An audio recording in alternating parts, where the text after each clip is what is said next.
நடக்கிற பொழுது இலக்குவன் விடுகிற அம்பு கும்பகர்ணன் பக்கம் அசுரர்கள் மீது பாய்கிறது. அரக்கர்கள் பேர்ல பாயறப்ப இந்த அம்பு என்ன பண்ணுதான், எல்லாரையும் வரிசையா தீர்த்து கட்டல. சில பேருக்கு காதை மட்டும் வெட்டுதான், எதிர்பக்கம் இருக்கிறவங்கள. சில பேருக்கு கையை மட்டும் வெட்டுது, சில பேருக்கு காலை மட்டும், சில பேருக்கு மூக்க மட்டும் வெட்டுதான்.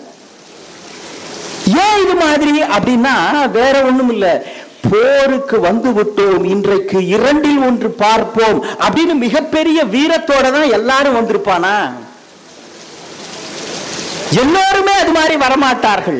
சில பேரு ராவணங்கிட்ட சம்பளம் வாங்கிட்டோம், வேற வழி இல்லை, இங்க வந்தாவது சாவோம் அப்படின்னு இங்க வந்திருப்பான். இன்னும் சில பேரு வீட்டுல அவ தொல்லை தாங்கல, அவகிட்ட சண்டை போடுறதுக்கு இந்த சண்டையே எவ்வளவு தேவலான்னு அதுல இருந்து தப்பிக்கிறதுக்காக சில பேர் வந்திருப்பான்.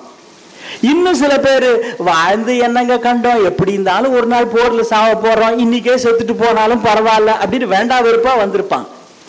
சில பேர் தான் இன்றைக்கு ஒன்று நான் வாழ வேண்டும் அல்லது இலக்குவன் வாழ வேண்டும், நானா அவனா என்று பார்த்து விடலாம் என்று 2இல் 1 பார்ப்பதற்காக தீர்மானித்து வந்திருப்பார்கள். அவர்களை மட்டும்தான் கொல்கிறது.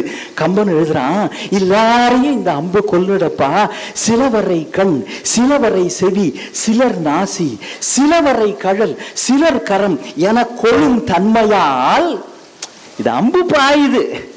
இதுக்கு கம்பன் உதாரணம் சொன்னான் பாருங்க. சொல்வக்கும் சரம் அப்படின்றது காட்சி, ஆனா கம்பனை பொறுத்த வரைக்கும் சரம் ஒக்கும் சொல் அப்படிதான் எழுதுவான். அம்பு மாதிரி அவனுடைய சொல் இலக்கை தவறாமல் சென்று தாக்கும்.